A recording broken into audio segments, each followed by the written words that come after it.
Yang berbahagia Datuk Jeffrey Ng, Chairman of REHDA Institute. Yang berbahagia Datuk N.K. Tong, President of REHDA Malaysia. I saw Tan Sri Teo Chang Kok, Datuk Michael Yam, REHDA Institute Board of Trustees, REHDA Malaysia National Council members, distinguished guests and speakers. A very good afternoon to all of you. Salam Malaysia Madani. Today I am asked to speak on the overall economic situation and how I see it. So I would like to recommend to you how I see the potential of the Malaysian economy.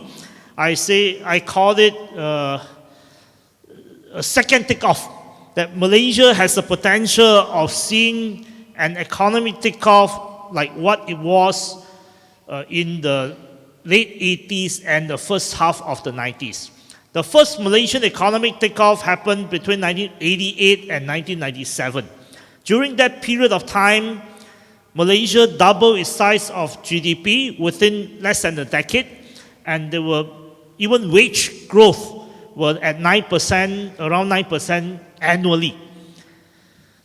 If you recall that period of time, for those who are a bit older than me, you will remember that people who went off to Australia, United Kingdom, or elsewhere in the 70s and 80s came back to work in Malaysia in the early 90s. And I remember as a kid, teachers were leaving the teaching service or the government service every month. Every month you had teachers leaving because they say they wanted to go in the private sector. So there was a period of time where the private sector pay was so much better than the government. Today is not necessarily the case. But what I want to say is that we are now potentially at the beginning of a new era. We are potentially at the beginning of the new era, partly I can claim political credits, political stability, but I think I want to say that it has a lot to do with a changing world. Let me show you the first slide. This is from the World Economic Forum. The World Economic Forum identified Malaysia as one of the 6 countries that has attracted the most amount of greenfield FDI between the months of January and August this year.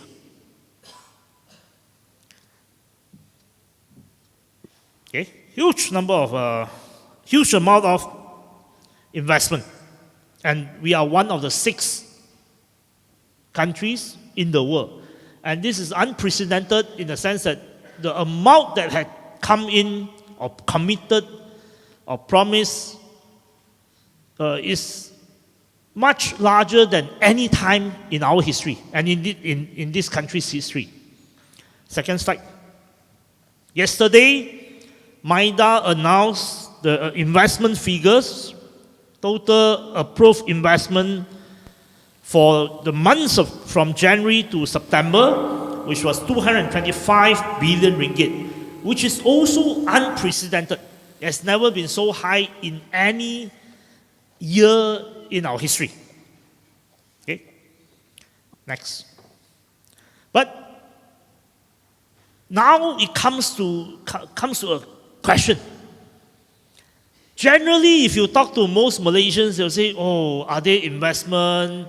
And generally, the sentiment is, oh, things are not doing well. I think we have a reverse problem now. For many, many years, we were worried about not having enough foreign investment. And within MITI, the ethos is always investor come in, we have to serve them because a beggar cannot be chooser.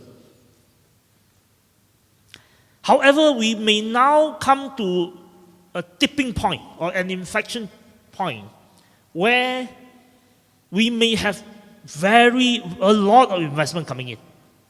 However, how does that translate into a different economy, a different Malaysian economy? This is where I think we are now in a new era. the questions can be totally different from what we asked in the last 20 over years. Over the last 20 over years, as I say, we experienced the first economic takeoff. Then there was the Asian financial crisis, which happened in 1997, and Anwar was sacked as the Deputy Prime Minister on 2nd of September 1998, which set off a series of political crises and also government that were more concerned about political survival for quite a bit of time, quite a lengthy period of time. But more importantly, the third factor was very, very detrimental, which was to us, but it was what it was, that China became the factory of the world, particularly from 2001. In 2001, China joined WTO.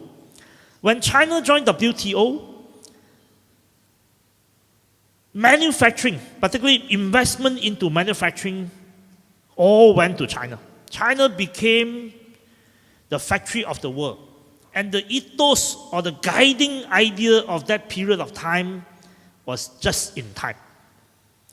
What is just in time? Just in time basically means companies will have their HQ in New York, in Frankfurt, their regional HQ in Singapore, and they are all moving boxes, moving container boxes out of China and maybe Mexico to wherever the destinations are. For a long period of time, no one could be bothered about Malaysia as a manufacturing center. No one could be bothered about Malaysia because there was no need for Malaysia as a manufacturing hub. China did everything. However, over the last few years, we have seen massive changes to the way we see the world. Today, it is no longer just in time. It is now just in case. For the longest of time, efficiency and cost was a major concern. So MNCs were pressing down costs. But today, cost and efficiency is balanced with the idea of resilience or redundancy, or the need to have a second supply chain. So what is happening in the world now is that we see, when we meet investors, when we see the trends, those who are already producing in China, they are not leaving China. They are not leaving China because China is huge. And China has a huge middle class that will consume what they produce. But it is now China for China market. And they are setting up a second supply chain. For an American company or for an European company, there are the following choices. Choice number one, home shoring, which means they set up factories in the United States or they set up factories in Germany, which is happening. There are a lot of factories who set up factories in the United States, partly because the Biden administration has provided quite substantial amount of incentive and subsidies. The second choice is near-shoring. So we see massive boom of manufacturing in Mexico, in Poland, in some parts of Eastern Europe and Southern Europe. The third option would be friend-shoring. We see investment into India as an US airline, and Vietnam is increasingly also positioned itself as a US airline to a certain extent, and we see that as well, friend-shoring. After that, it is Southeast Asia.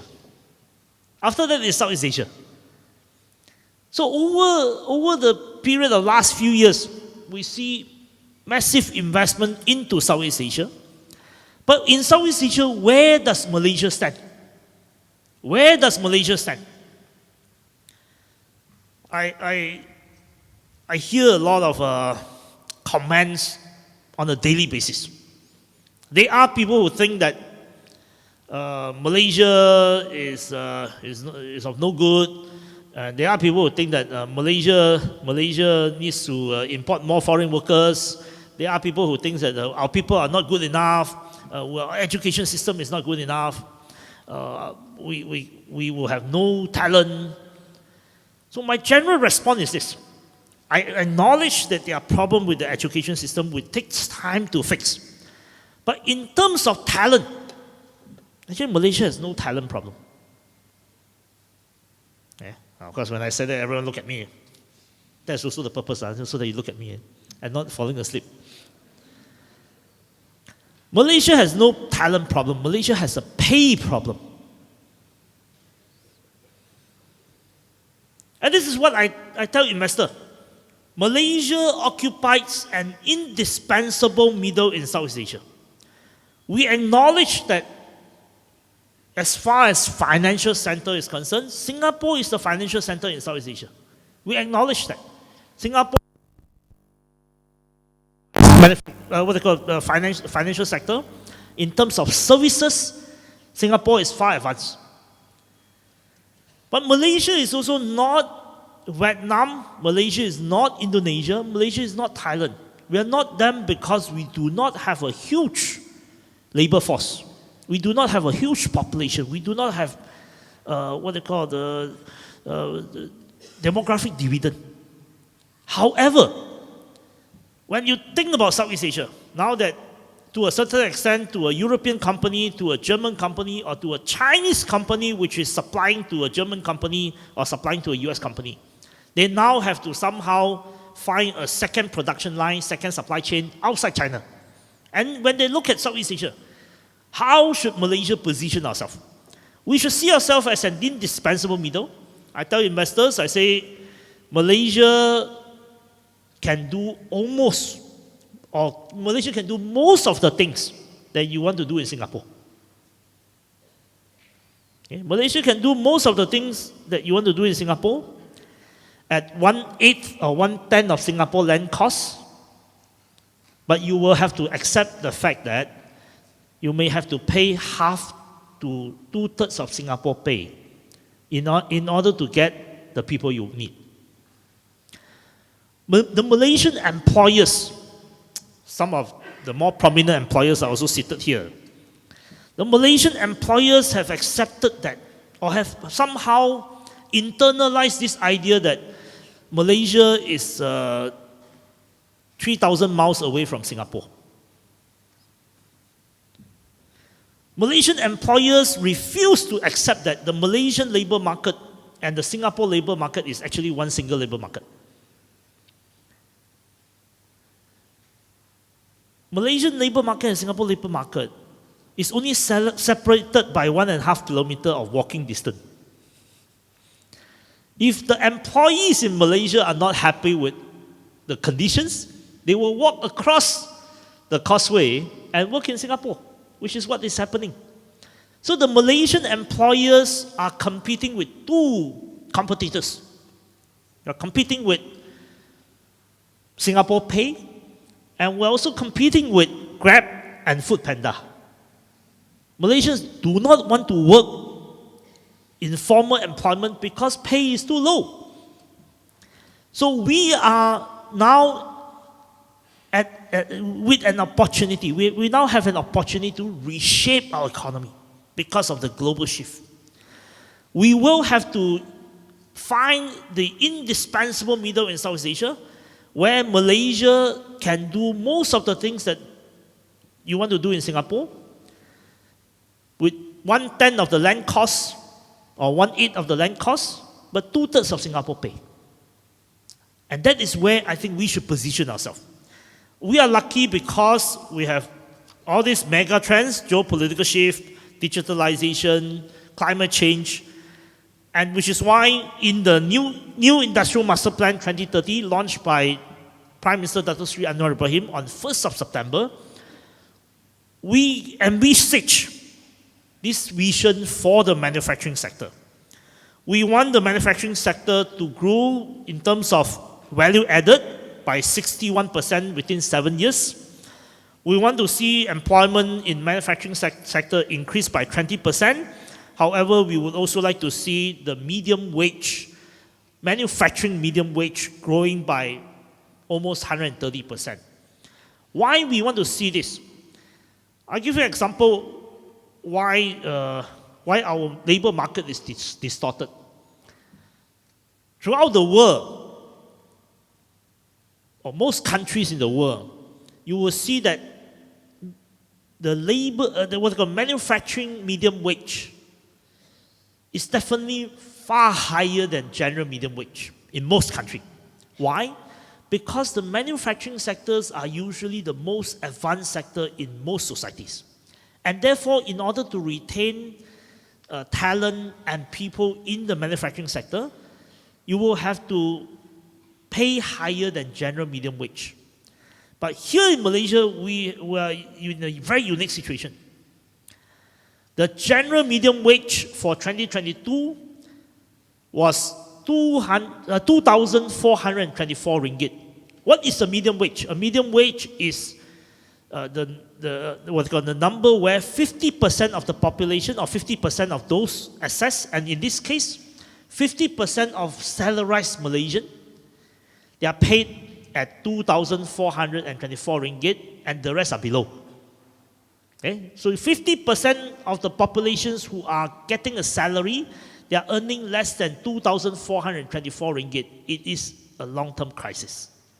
It is a long-term crisis that all of us will have to try to solve. Pay is very low.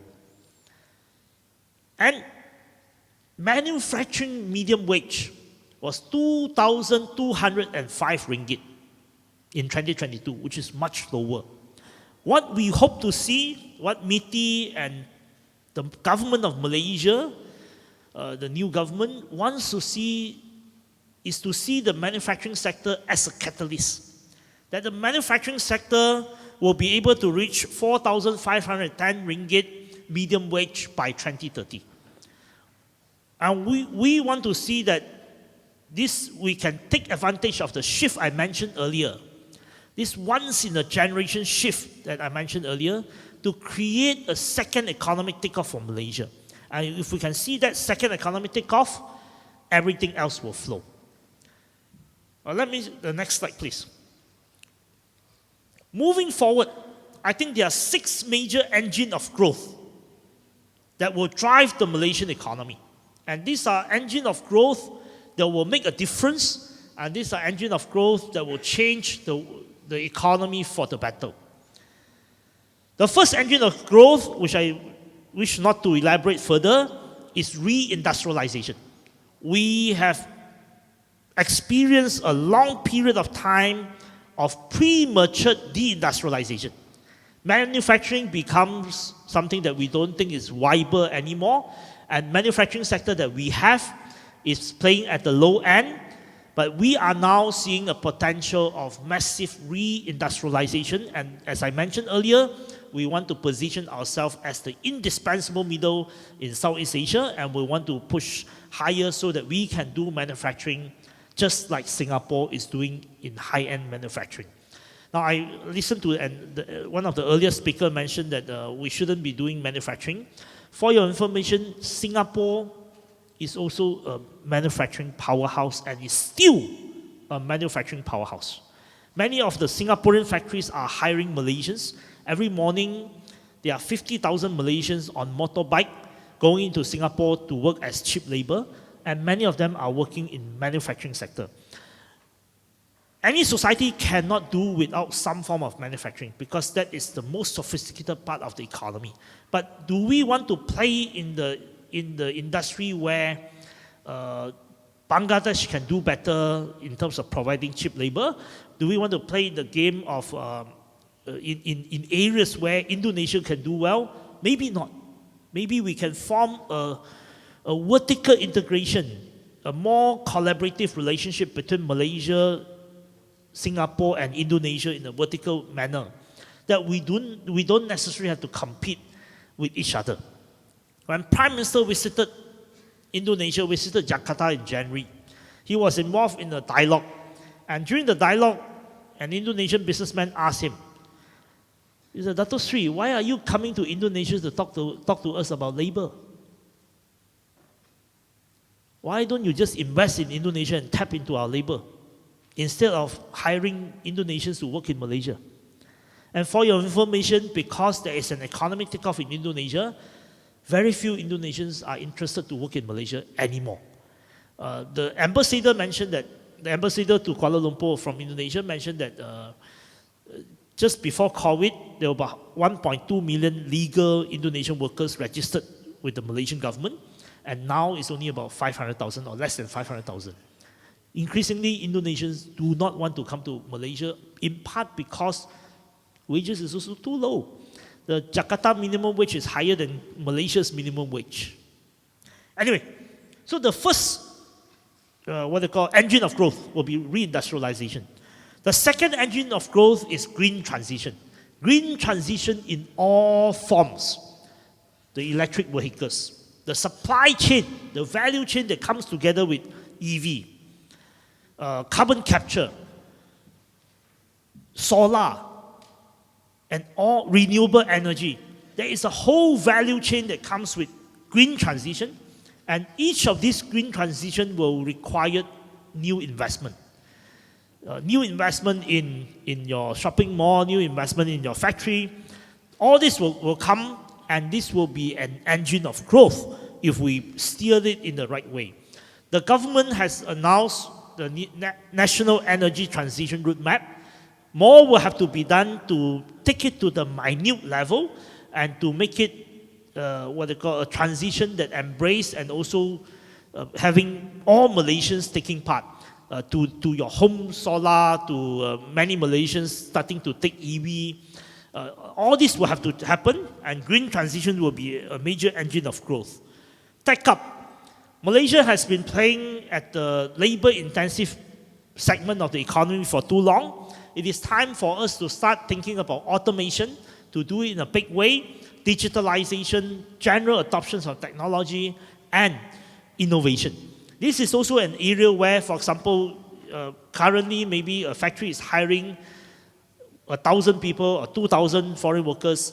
This is an opportunity to transition and to start moving up the ladder and invest into technology. Once we have enough people doing the same thing, it will be an engine of growth. For those who do not know, actually Malaysia has a very strong precision engineering sector. Our semiconductor sector, particularly those in Penang, Kulim, in the northern regions, is actually supported by a very strong domestic precision engineering sector. They are the unsung hero supporting the semiconductor industry.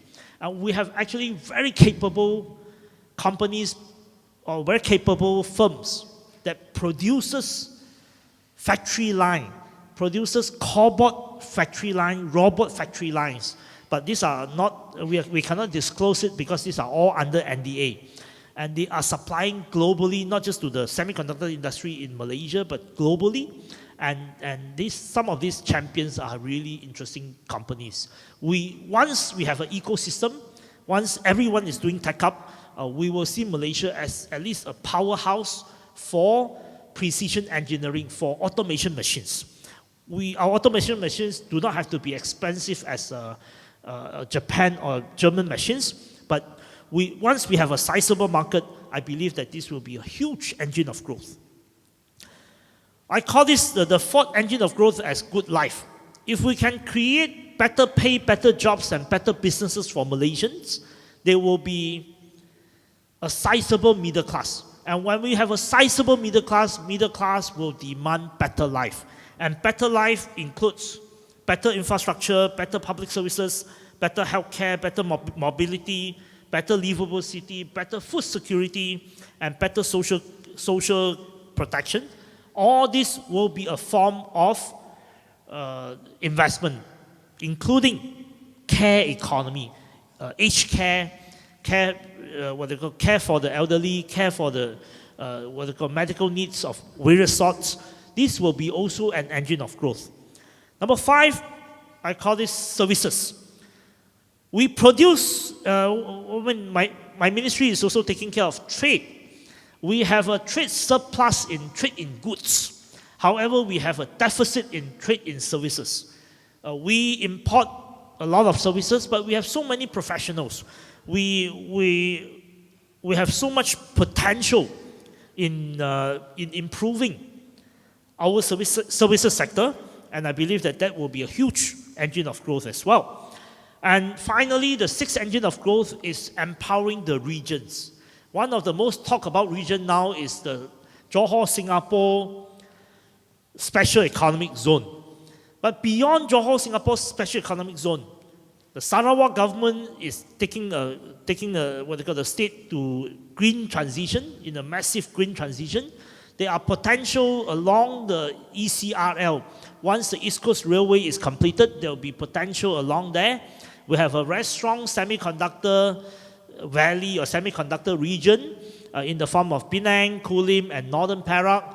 And we will have a lot more other potentials if we pay attention to growing the region. And of course, I know that there are many developers here. We may have to have a different views about how to grow our region, including rebuilding the inner city of Kuala Lumpur. All this will be another engine of growth. Next. So I want to end with this slide, which I call for paradigm shift. I think it is time for us to see the world differently and see the potential of the Malaysian economy differently and do things differently. We should maximize the indispensable middle position of Malaysia in the global supply chain and in Southeast Asia. We shouldn't price ourselves cheap. We should build a consensus among ourselves here, especially the business tycoons who are here, business owners who are here. We should build a consensus, a national consensus, a societal consensus to think that paying people higher is good for the nation. Okay? I'm trying to see whether I can influence some of you and change the conversation altogether. Because every time when we talk about higher wages, there will be people saying that, oh, we become uncompetitive, so we cannot raise wages. And then the next point, people will say that, oh, people are not productive, so we cannot pay them better. The first point is how to be competitive. To be competitive is to have the talent and to have the people. And you know that the talent work in Singapore at this price. Singapore and Malaysia is a single labor market. We need some of them back, pay them better. But in terms of productivity, I think we also need to change the way we see the word productivity. This country associates productivity with labor. And we all think that if the guy is working 24 hours instead of 12 hours, he's more productive. Okay? This is the conversation. This is usually the conversation. If the guy is not working hard enough, so he's not productive. But what is productivity? Productivity, labor is only one small part. Okay? Let's say the guy is sweeping the floor. If he sweeps with hand and broom, compare that with you give him a vacuum cleaner. Compare that with giving him a machine. Will he increase his productivity? So, when we think about GDP, back to basic economic theory, capital, labor, and TFP, total factor productivity. We need to think about how to improve productivity through investment into capital investment into TFP, capital investment into technology and machine and automations and digitalization. And that will help us to maximize our position as an indispensable middle in the global supply chain. The second point that I'd like to make is that we must move away from a land or resource-based economy to a tech-based economy. Recently, I met many developers who have now switched from building houses to building industrial park. I believe some of them are among here. And I try to advise them. I say this This wave of industrialization is real. But let's not sell land.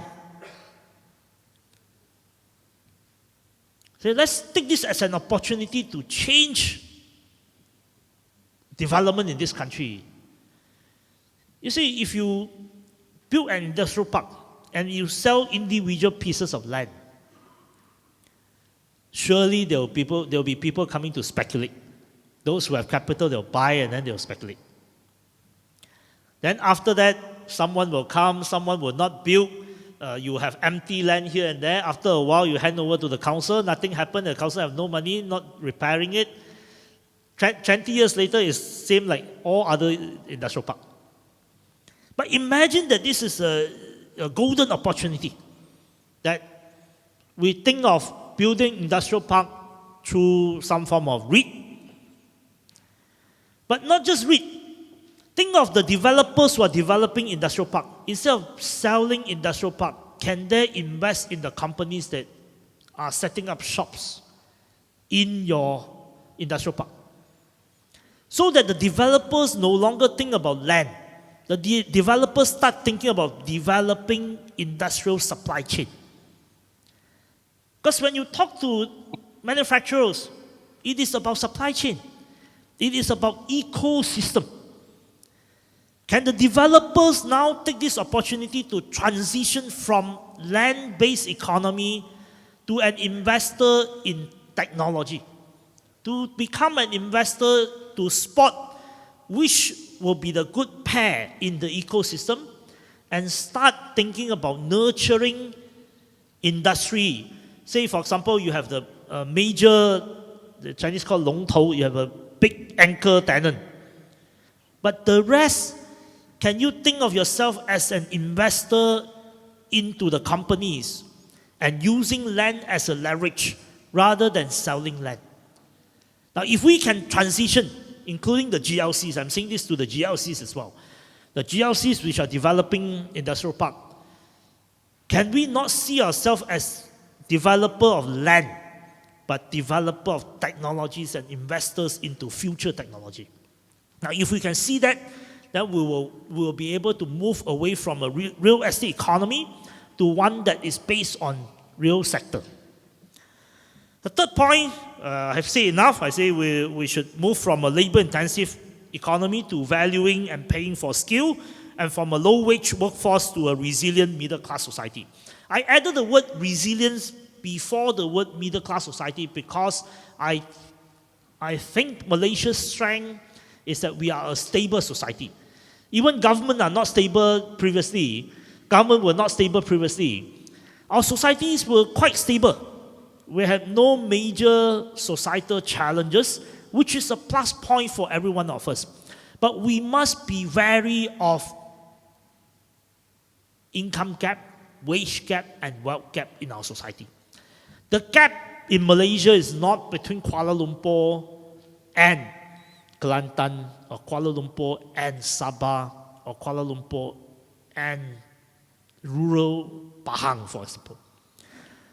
The gap in Malaysia is between Bangsa and Bangsa South. Used to be called Lembah Pantai. The gap in Malaysia is between Sunway and Mentari. Okay? The social gap, and they are linked by Grab drivers and Food Panda, delivery boys. The social gap in this country has to be dealt with to ensure that we have a resilient society for the longest of time. And I hope the captains of industry will think about how to create a middle-class society for everyone so that this country will have long-term social stability. Finally, whatever we do, climate should be placed in our consideration, whether in terms of green transition, whether in terms of every industry. The developers, steel makers, everyone will have to put climate at the center of the discussions. Elsewhere, some of you have heard me saying that we have to rethink our development model. We have been sprawling our cities. We have considered Seremban or Klang as part of Kuala Lumpur for too long. But it's time for us to rebuild our city and to build the city so that people do not have to commute for 2 hours each way every day. We will have to have a new way of mobility. We will have to bring people back to the cities, and we will have to build more compact cities. And these are things that we will have to start having conversation about. So I hope I do not provoke too much of thoughts, but my intention is to share with you that I think Malaysia is at a what they call unique point of history now for major shift, and I hope you will be the catalyst, you will be the leaders of change. Thank you very much.